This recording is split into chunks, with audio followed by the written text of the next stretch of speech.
Bien, on regarde toujours à la délivrance émotionnelle. Longtemps, j'avais des gens qui me disaient être délivrés de certaines émotions négatives dans leur vie était une plus grande bénédiction que même une délivrance physique. Bien que j'ai vu beaucoup de délivrances physiques également.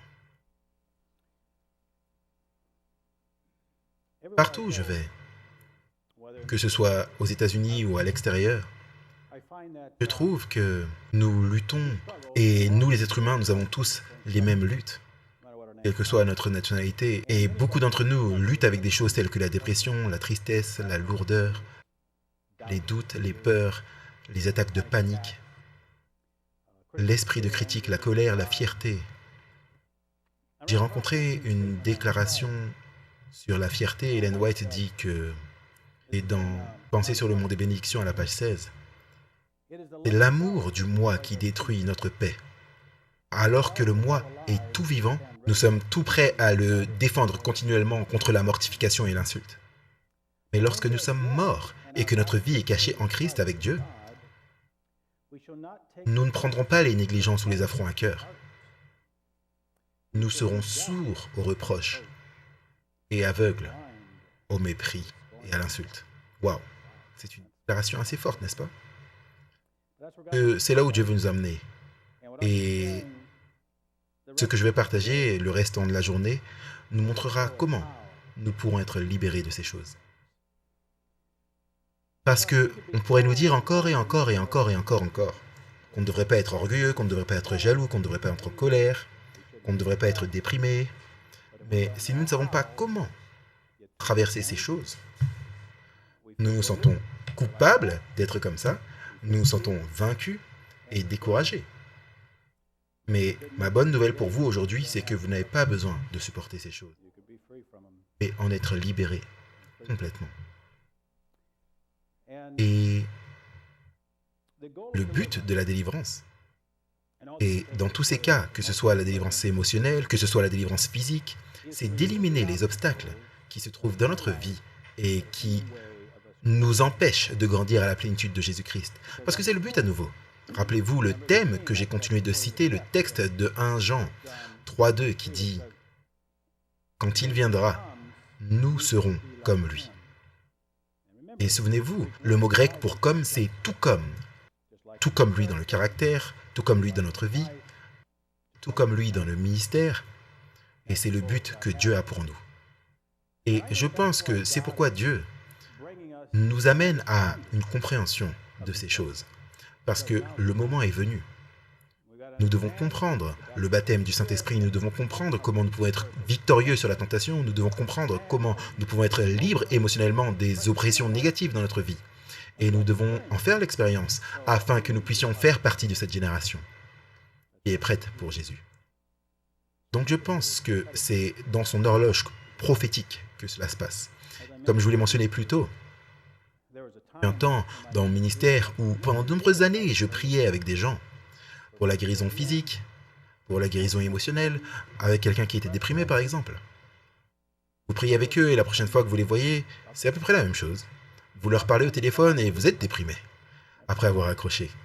Et vous savez, c'est frustrant en tant que pasteur parce que l'évangile est censé avoir une certaine puissance quelque part. Mais je ne la voyais pas. Et la toute première personne, après avoir compris ces choses dans le Saint-Esprit, la toute première personne avec qui j'ai prié, jeune homme qui était devenu adventiste du 7e jour par un séminaire de l'Apocalypse, il était cliniquement déprimé. Il n'aimait pas les effets secondaires des médicaments, donc il essayait d'arrêter en quelque sorte. Et il a même essayé de se suicider 2 fois. Mais j'ai partagé ces choses, nous avons prié. Le baptême du Saint-Esprit. Et il m'a dit plus tard qu'il n'a rien ressenti non plus quand nous avons prié, mais sur le chemin du retour, il a commencé à ressentir une joie dans son cœur. Il a commencé à chanter des chansons chrétiennes et à louer Dieu.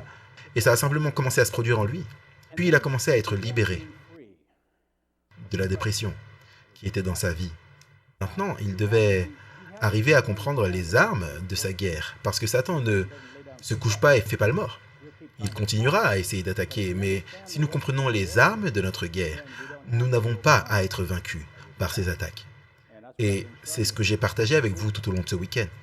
J'ai partagé certaines choses ce matin sur les armes de notre guerre pour surmonter la tentation et le péché. Et je parlerai des armes de notre combat ici pour avoir la victoire sur les oppressions émotionnelles également. Éphésiens chapitre 4, versets 26 et 27.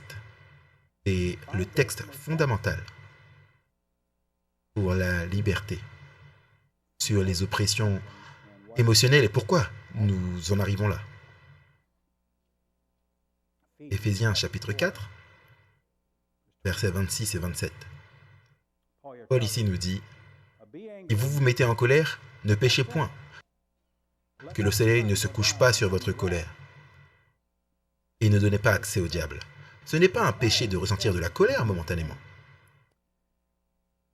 mais c'est un péché de s'y accrocher. Vous et moi n'avons pas le droit d'être en colère contre qui que ce soit, peu importe ce qu'ils nous ont fait. Parfois, nous pensons qu'ils ont été si mauvais envers nous qu'ils ne méritent pas notre pardon, alors que c'est nous qui ne méritons pas le pardon de Dieu. Mais le pardon est au cœur de la guérison émotionnelle. Parce que Paul dit ici, nous choisissons de ne pas abandonner la colère, ce qui signifie que nous continuons à être en colère et à garder cette attitude impitoyable. Alors nous donnons la place au diable. Maintenant, cette place, selon certaines traductions, c'est lui donner un pied à terre dans notre vie. Maintenant, je ne parle pas nécessairement de possession diabolique, mais je dirais que c'est assurément une oppression diabolique. Et ça pourrait conduire à une possession diabolique. Vous voyez, quand nous nous accrochons à la colère, et c'est dans la nature humaine de faire cela, nous sommes gravement blessés par quelqu'un et nous nous accrochons à la colère. Et parfois, nous arrivons à un certain plaisir sombre de ruminer là-dessus. Ce qu'ils m'ont fait, on est en colère. Mais c'est comme si vous buvez du poison et vous espérez que ce soit eux qui meurent. Vous voyez ce qui se passe? Vous voyez, quand Dieu nous demande de pardonner, ce n'est pas nécessairement pour eux, c'est pour nous en premier que nous pardonnons. C'est nécessaire. Mais ce qui se passe dans la vie et souvent dans l'enfance, nous sommes gravement blessés. Quelque chose se passe. Peut-être plusieurs choses se produisent. Nous grandissons avec des parents violents, verbalement, physiquement, sexuellement. Toutes ces choses se produisent dans les vies. Nous sommes profondément blessés. Et alors que nous grandissons, nous ne voulons pas nous accrocher à la colère, nous devenons chrétiens, nous voulons nous débarrasser de ça, nous pensons que nous nous sommes débarrassés de ça, mais si nous avons ces symptômes, j'ai appris à travers les années que ces symptômes sont des symptômes de blessures profondes qui n'ont pas été cicatrisés. Et voici les symptômes: la colère, la dépression, l'anxiété, la peur, la tristesse, la lourdeur, une attitude critique, le fait de se rebeller contre l'autorité, la fierté, être blessé facilement, des pensées suicidaires. Ce que Satan doit faire, Jésus dit, le voleur vient pour tuer, voler et détruire. Jean 10, 10. Vous voyez, Satan veut venir et voler votre bonheur, voler votre joie, voler votre paix. Il veut voler votre santé émotionnelle, voler votre santé physique et finalement vous tuer. Et donc il conduira finalement une personne à des pensées suicidaires. Et vous serez surpris, je ne vais pas vous demander de lever la main, mais lorsque je rends visite à des personnes et que je prie avec elles, vous seriez surpris du nombre de personnes qui ont eu des pensées suicidaires, des chrétiens. Ça ne vient pas de Dieu. Et ça peut amener à des symptômes physiques également. Arthrite, maladie auto-immune, fibromyalgie, troubles de l'alimentation, même l'automutilation, des gens qui se coupent, qui se font du mal à eux-mêmes pour libérer la douleur.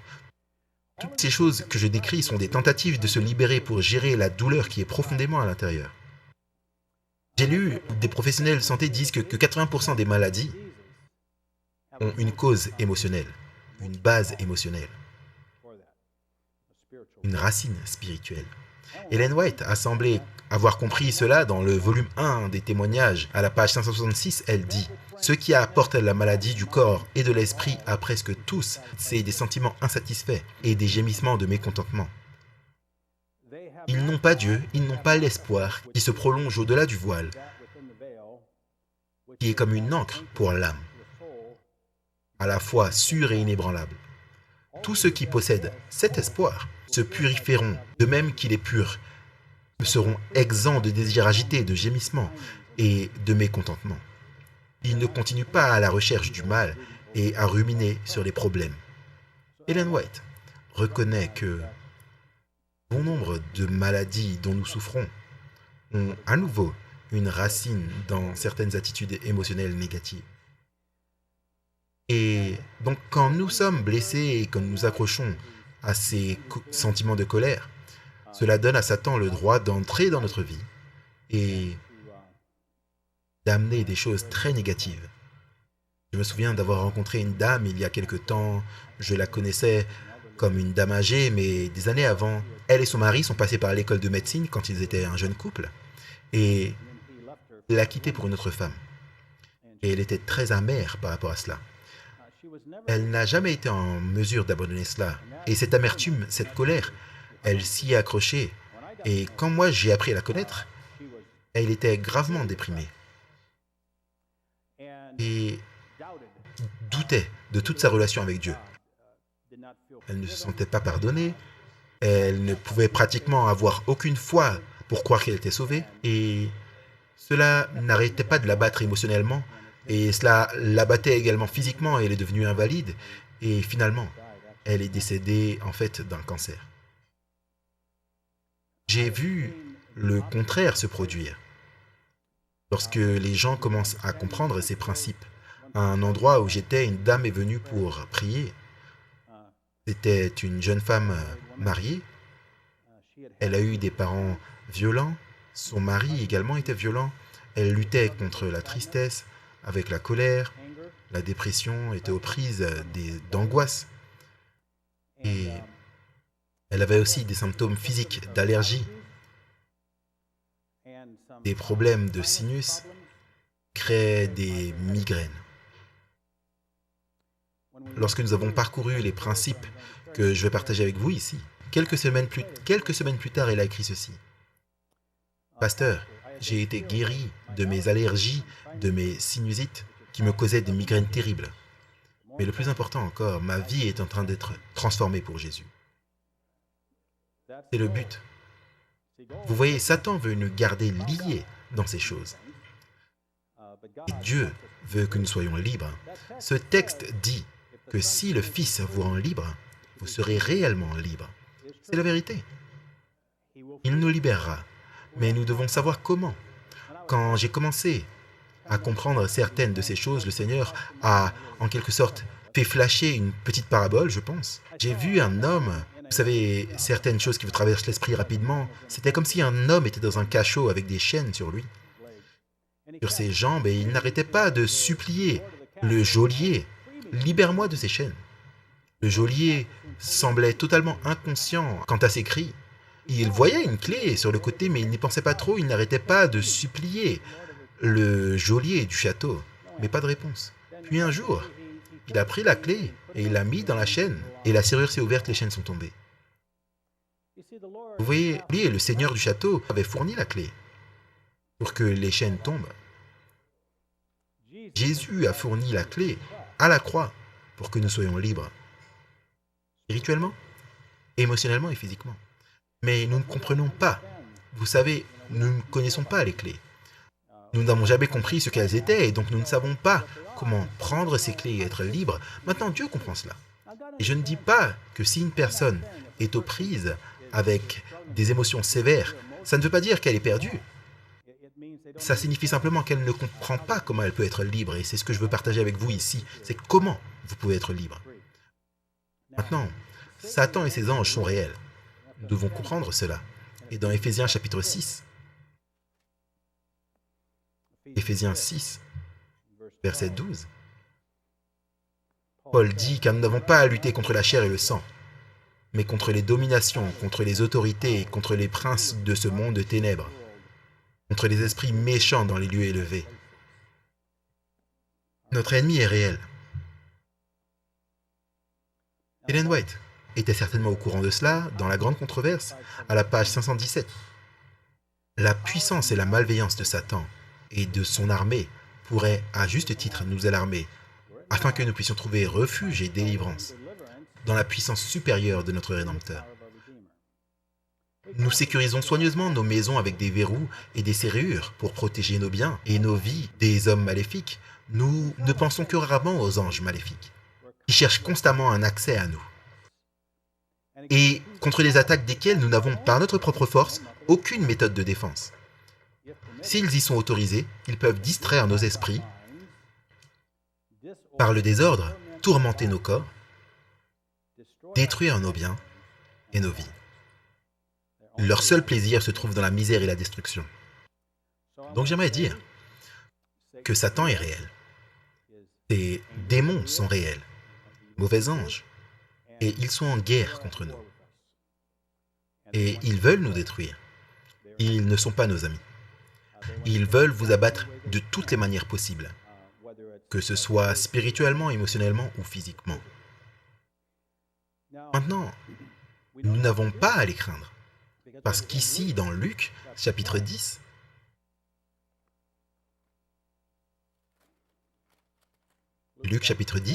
Jésus a envoyé les 70 et en son nom, ils servaient, tout comme Jésus a exercé son ministère. Dans Luc chapitre 10,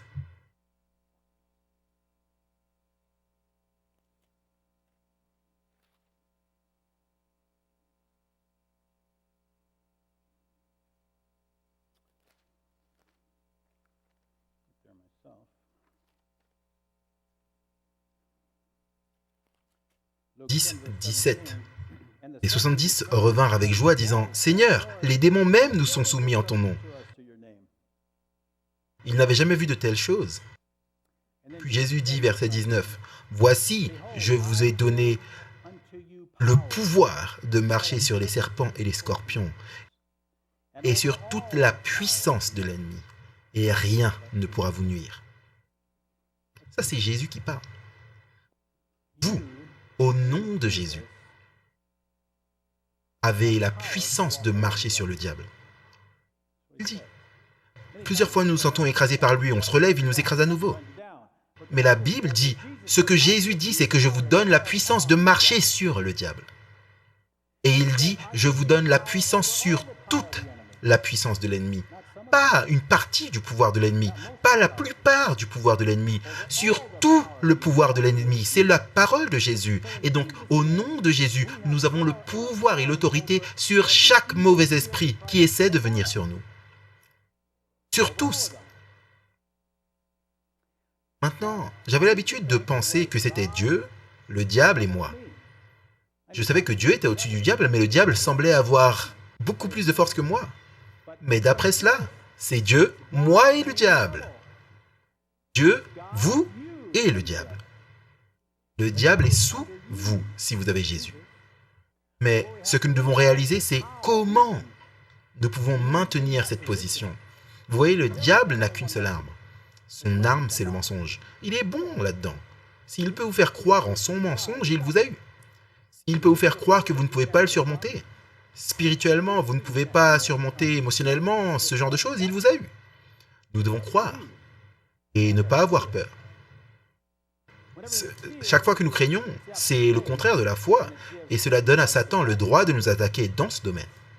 Job disait, « Ce que je crains, c'est ce qui m'arrive. » Vous vous souvenez quand il a dit ça? « Ce que je crains, c'est ce qui m'arrive. » Donc chaque fois que nous craignons quelque chose, si nous craignons une chose émotionnellement ou physiquement, quoi que ce soit, nous disons en gros, « Allez, c'est une porte ouverte. » Et il viendra. Maintenant, avec nous ayant autorité sur Satan, il y a un petit concept ici dont j'aimerais vous parler qu'un adventiste du 7e jour. Peut-être que nous n'y sommes pas familiers, c'est le concept de la réprimande. Est-ce que Jésus a déjà réprimandé? Bien sûr. Ellen White également. Ellen White dit, c'est le volume 2 des messages choisis à la page 353. Satan prend possession de l'esprit des hommes aujourd'hui. Et dans mes travaux, et dans la cause de Dieu, j'ai encore et encore rencontré ceux qui ont été ainsi possédés et au nom du Seigneur, j'ai réprimandé l'esprit mauvais. Vous avez l'autorité. Satan ne vous quittera pas avant que vous lui disiez de partir, parce qu'il veut rester. Volume 2, message choisi, page 353. Et bien sûr, rappelez-vous qu'une fois Satan parlait à travers Pierre, souvenez-vous ce que Jésus a dit, « Arrière de moi, Satan ». Il l'a réprimandé. On trouve ça dans Matthieu 16, 23. Donc, dans le domaine d'être libre émotionnellement, le Seigneur a conduit ce que j'appelle la prière du pardon. Et c'est au cœur du fait d'être libre des oppressions émotionnelles. Tout d'abord, dans cette prière, nous prions pour le baptême du Saint-Esprit, parce qu'encore une fois, le fruit de l'Esprit, c'est l'amour, la joie, la paix, la foi. Maintenant, le contraire, ce avec quoi une personne peut lutter, c'est la tristesse, le doute, la lourdeur, la dépression, la peur. C'est le contraire du fruit de l'Esprit. Alors, lorsque nous prions pour le baptême du Saint-Esprit et nous demandons à Dieu de manifester le fruit de l'Esprit dans notre vie, numéro 1. Et numéro 2, dans cette prière de pardon, au nom de Christ, nous avons l'autorité d'ordonner que tout esprit de colère, tout esprit d'amertume et tout esprit de non-pardon vous quitte. Je pense que ces esprits se spécialisent. Est-ce que nous, on ne se spécialise pas en tant qu'être humain? Comme des êtres intelligents, Dieu nous a créés et ils sont intelligents également. Ils ont eu la possibilité d'étudier l'humanité pendant très très longtemps. Et je voudrais vous dire que selon ce que je pense, j'arrive à la conclusion qu'ils se spécialisent dans certains domaines pour nous attaquer. Je vous partage donc ce que j'ai découvert à partir de la parole et ce que j'ai vu, afin que vous puissiez, au nom de Christ, leur ordonner de partir, esprit de colère, d'amertume, esprit de non-pardon. Et puis, j'ai l'individu. Et c'est très important, et d'ailleurs, c'est basé sur Jacques, je vais vous montrer le texte, Jacques 5, 16. Jacques 5, 16, où Jacques dit « Confessez vos fautes les uns aux autres et priez les uns pour les autres afin que vous soyez guéris. La prière fervente du juste est d'une grande efficacité. » Donc, c'est une situation où, lorsque j'ai ce temps de prière avec les individus, je ne leur demande pas de me donner les détails de ce qui leur arrive. Car encore une fois, tout revient à être blessé dans le passé. Tous ces symptômes dont j'ai parlé, la dépression, la colère, l'esprit de critique, quoi qu'il en soit, tout remonte à la cause profonde d'être profondément blessé par quelqu'un dans le passé. Et le but de cette prière, c'est d'aller dans cet endroit et de pardonner, de libérer. Donc, dans cette prière, je demande à la personne de dire, et c'est important qu'elle le dise à haute voix, « Père, pardonne-moi pour ma colère et mon amertume et mon esprit de non-pardon. » Et ensuite, je leur fais dire, « Père, je pardonne. » Et ensuite, ils nomment la personne et leur relation. Pas besoin de nommer ce qu'ils ont fait. Vous savez ce qu'ils ont fait? Ils nomment ensuite la personne, les relations, ceux que Dieu vous rappelle qui vous ont blessé. Je pardonne à mon père, à ma mère, mon frère, ma sœur, peu importe qui Dieu vous rappelle, et dites-le. Si cette prière va au cœur, il y aura des larmes. Si ce n'est qu'intellectuel, c'est un début. Et cela n'aura pas l'impact le plus profond sur la vie. Mais au fur et à mesure que le Saint-Esprit vient, et si la personne permet à l'Esprit d'aller profondément, l'Esprit amènera la personne là. Et la personne reviendra sur cette douleur, de cette blessure. Et quand elle reviendra à cette douleur, elle la ressentira. Et il y aura des larmes, une grande libération. Puis, je demande à l'individu de dire, « Et Père, je te demande de pardonner à ceux à qui j'ai pardonné. Et je te demande de les bénir. » C'est comme ça que Jésus avait fait. « Père, pardonne-leur parce qu'ils ne savent pas ce qu'ils font. » Et il a dit, « Bénissez ceux qui vous maudissent et ceux qui vous utilisent. » À nouveau, suivez le principe biblique. Après que l'individu ait fait cela, ensuite, je leur fais énumérer les émotions négatives avec lesquelles ils ont lutté, qu'il s'agisse de la dépression, la lourdeur ou tout autre. Et après avoir fait la prière de pardon, je peux alors prendre autorité au nom de Jésus sur ces émotions négatives qui avaient un droit en eux à cause de leur attitude de non-pardon. Mais maintenant que cette porte est fermée, et j'ai vu des individus libérés immédiatement. Incroyable. Et c'est simple. Tout est biblique. Et c'est simple, ce n'est pas compliqué. Et une autre partie de la délivrance, c'est je leur parle de choses dans lesquelles ils ont peut-être été impliqués dans le passé. Vous voyez, tout ce que nous faisons, soit invite des saints anges ou des démons. C'est une guerre dans laquelle nous sommes. Tout ce que nous faisons. J'ai vu cela pour la première fois quand j'étais un jeune homme. Dans mon deuxième district d'église, il y avait une jeune femme qui était devenue adventiste du 7e jour. Et elle avait pris de la drogue dans le passé, elle avait vécu une vie immorale. Elle est ensuite devenue adventiste, se réjouissait dans le Seigneur, puis son père a eu une cirrhose du foie et était en train de mourir. Et il a fallu un certain temps pour que cela se produise, pour qu'il meure, mais elle était là tous les jours à la maison de retraite et cela l'a épuisée émotionnellement. Satan a profité de cela et elle a commencé à perdre son emprise sur le Seigneur. Et elle est retournée dans la drogue, elle est retournée dans son style de vie immoral, elle a emménagé avec son copain, elle est venue chez moi et elle voulait être libre de toutes ces choses et on a prié, on a étudié, mais il semblait qu'il y ait quelque chose qui se passe qui l'empêchait d'être libérée. Puis elle est venue un vendredi après-midi et elle voulait rester avec ma femme et moi pendant un certain temps pour avoir une sorte de limite qui lui est imposée. Elle savait qu'elle avait besoin de ça. Donc on a dit bien sûr. Et elle était assise là dans la cuisine et je me souviens qu'elle m'a regardé et elle a dit « Est-ce que quelque chose tient mon cou ?» Et j'ai dit non. Puis tout d'un coup, elle a tendu les bras et elle a commencé à jurer. Tous les mots grossiers sortaient de sa bouche. Moi, j'étais un jeune pasteur, je savais pas trop quoi faire et vous savez, des choses vous traversent l'esprit et j'ai mis un gant sur sa bouche. Et j'ai pensé à la jeter physiquement et immédiatement hors de la maison. Vous savez, ces choses qui traversent l'esprit comme ça. Et à l'époque, notre fils n'était qu'un petit. J'ai dit à ma femme, j'ai dit, sors le petit de là. Il fallait pas qu'il entende tout ça. Et le Seigneur m'a rappelé et je lui ai pris les bras et j'ai dit, Déby, prions. Maintenant, elle ne pouvait pas prier très facilement. Elle faisait beaucoup d'efforts. Tout ce qu'elle pouvait dire, c'est je réclame le sang de Jésus. Mais c'était difficile pour elle de dire cela. Je réclame le sang de Jésus. Elle l'a dit encore et encore. Et ensuite, on est allé prier, on priait, et on allait aux promesses, comme Somme 34, merveilleuse promesse dans ce chapitre de délivrance. Nous prions et lisions ces textes. Il y avait une réunion de jeunes ce vendredi soir, les jeunes sont venus, et ma femme leur a dit ce qui se passait, ils ont commencé à prier. Le responsable de jeunesse est venu dans la cuisine et on a prié. Et cela a pris plusieurs heures. Mais je pouvais ressentir le mal. Je n'avais jamais connu ça auparavant. J'ai ressenti le mal venir et ensuite partir.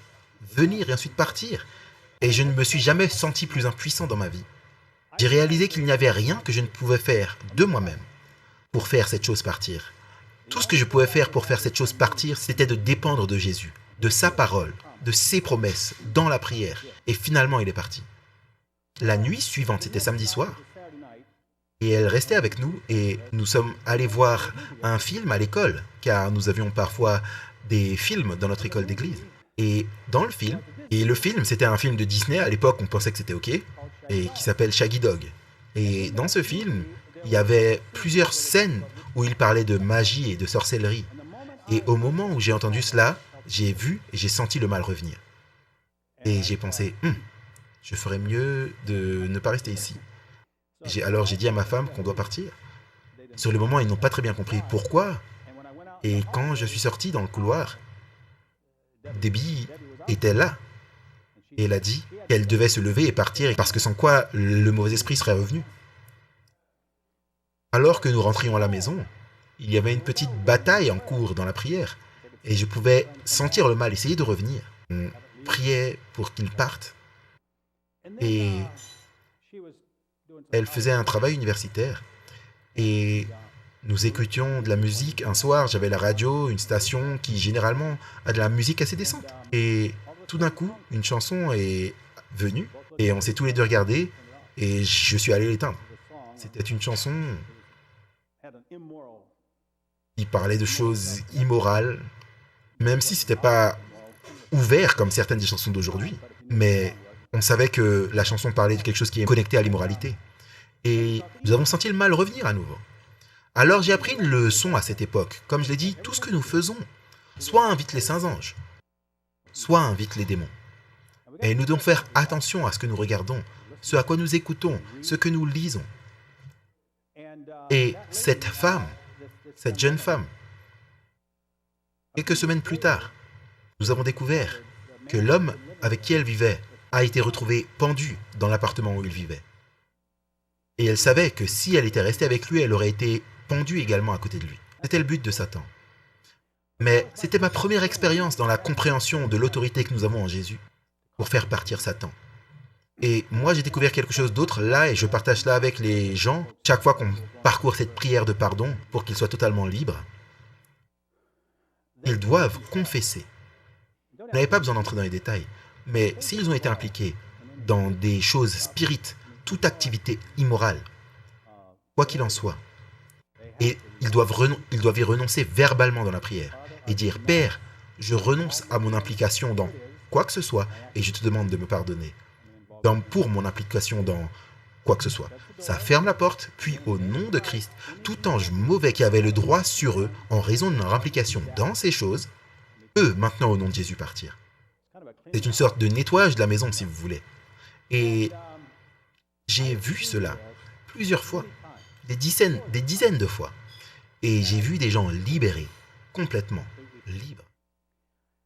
Et je leur dis, une fois que nous avons fini avec la prière, je leur dis, en fonction des textes de Philippiens chapitre 4, verset 8, que tout ce qui est bon, pur, juste soit l'objet de vos pensées. Je leur dis maintenant, ne parlez plus et ne pensez plus à ce que ces gens vous ont fait pour vous blesser. C'est terminé. Parce que si tu commences à en parler et à y penser de nouveau, tu vas avoir les anciens sentiments qui vont revenir. Et tout ça, c'est fini. Et si ça revient à l'esprit, vous dites simplement, « Père, pardonne-leur. Je leur pardonne pour ce qu'ils ont fait. » Et donc la guérison peut être un processus.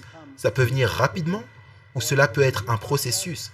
Mais vous pouvez arriver au point où, quand vous pensez à cet individu, il n'y a aucune douleur du tout. Aucune. Il y avait une dame dans l'un des endroits où j'ai partagé cela. C'était son premier sabbat.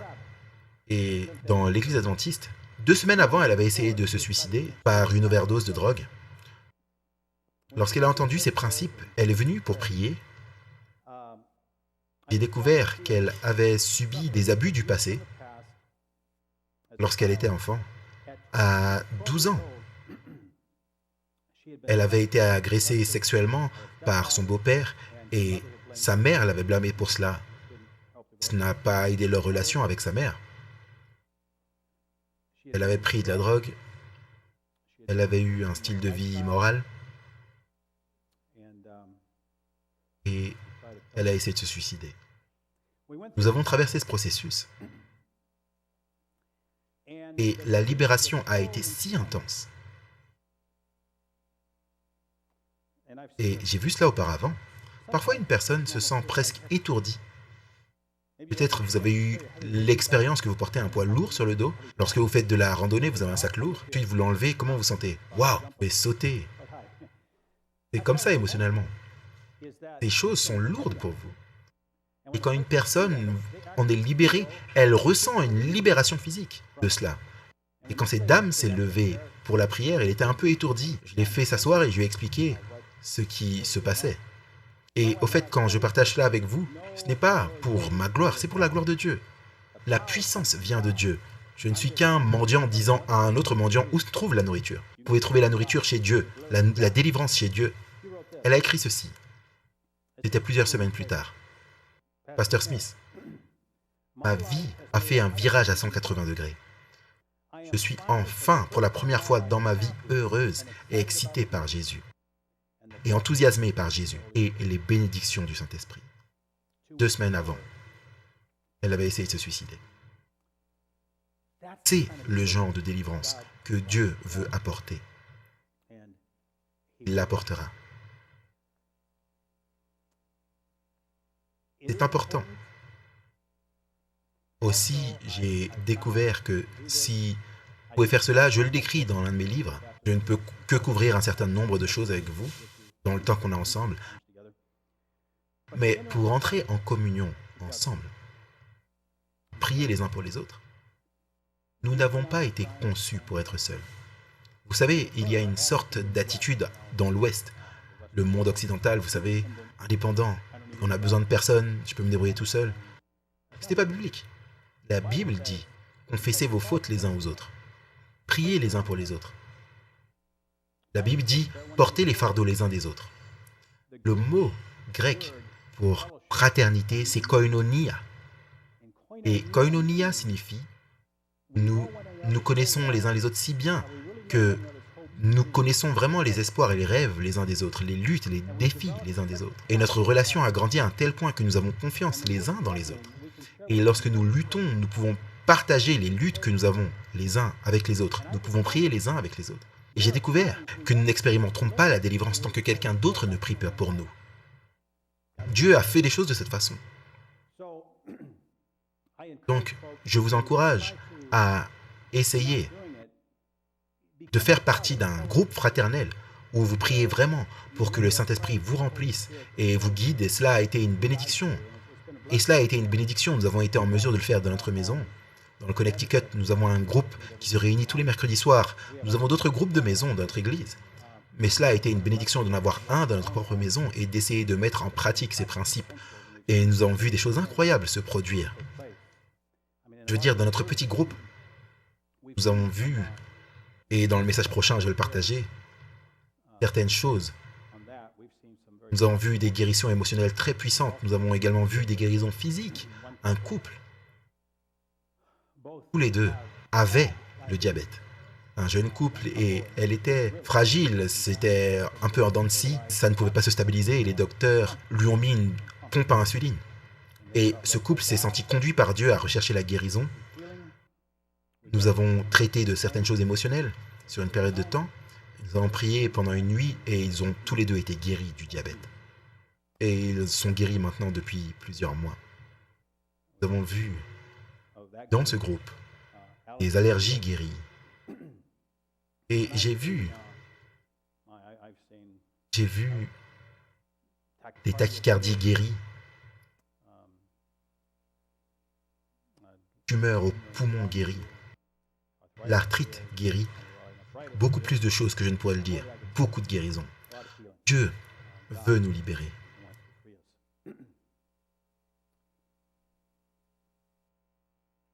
Donc, je ne sais pas si vous avez un groupe comme ça, mais je vous encouragerais à essayer d'en faire un. Ces enseignements peuvent, dans une certaine mesure, vous sembler étrangers. Nous ne les connaissons pas ou nous ne les comprenons pas, mais parfois, nous sommes influencés par ceux qui nous entourent, parce que dans 2 Timothée 3, Paul nous donne un avertissement important concernant les derniers jours. 2 Timothée, chapitre 3, verset 1. Sache que dans les derniers jours, il y aura des temps difficiles. Ce n'est pas des temps difficiles physiquement. Il parle spirituellement. Et il donne une liste de caractéristiques. D'ailleurs, ce sont des caractéristiques de chrétiens professés. Parce qu'il dit au verset 5, « Ayant l'apparence de la piété ». Et il dit également qu'il renie ceux qui en fait la force. Éloigne-toi de ces hommes-là. Il y aura ceux qui nieront la puissance de Dieu. Chose dont je parle. Et je peux vous dire, à partir de la parole et de l'expérience, que la puissance de Dieu est disponible pour nous libérer émotionnellement, si nous voulons être libres. Et n'évaluez pas la génération future qui va vivre quand Jésus viendra avec ce que vous voyez maintenant. Maintenant, nous sommes principalement encore dans l'Odyssée. Cette génération qui vivra quand Jésus viendra sera une génération impressionnante. Ils auront expérimenté la puissance de Dieu comme aucune génération ne l'a jamais expérimenté. Quand il est dit dans Apocalypse 18:1 que la terre est éclairée de la gloire de Dieu, ça signifie que la gloire de Dieu est manifestée à travers son peuple d'une manière puissante. Cette génération représentera le Christ et reflétera la gloire de Dieu d'une manière plus grande que n'importe quelle génération qui ait jamais vécu, et ils feront cela pendant la période la plus obscure de l'histoire de cette terre. Quel contraste! Et ils seront une génération qui est délivrée, spirituellement de toute tentation et du péché, émotionnellement, toute oppression émotionnelle, que ce soit la dépression, la tristesse, la lourdeur, le doute, la peur, quoi que ce soit, et physiquement. Maintenant, je ne dis pas si une personne se débat à nouveau avec ces choses qu'elles sont perdues, pas du tout. Mais la seule chose que j'essaie de faire, c'est de vous laisser voir où Dieu veut nous emmener en tant que peuple, la liberté qu'il veut que nous ayons. Et Dieu laissera certains s'endormir avant que Jésus ne vienne. Il sait ce qu'ils peuvent endurer et ce qu'ils ne peuvent pas endurer. Mais être parmi ce groupe qui vit quand Jésus viendra, ce sera toute une expérience. Ellen White dit, et ses premiers écrits à la page 27, j'ai vu que si l'Église avait toujours conservé son caractère saint et particulier, la puissance du Saint-Esprit qui a été transmise aux disciples serait toujours avec elle. Les malades seraient guéris. Les démons seraient réprimandés et chassés. Et elle serait une puissance et une terreur pour ses ennemis. Ça décrit la génération à la fin des temps. Parce qu'ils seront comme ça. Et le Saint-Esprit sera avec eux. Et nous verrons des guérisons. N'ayez pas peur des miracles. Il y a de la tromperie, aucun doute là-dessus. Mais ne jetez pas le bébé avec l'eau du bain. Vous savez, il y a de vrais miracles aussi. Et Satan veut que nous ayons si peur parfois des miracles qu'on va s'en tenir éloigné. Mais je peux vous dire, de la parole et de l'expérience, notre Dieu est toujours un Dieu qui fait des miracles. Il n'a pas changé. Et c'est une chose magnifique de voir l'Esprit de Dieu bouger dans la vie de gens libres, spirituellement, émotionnellement et physiquement.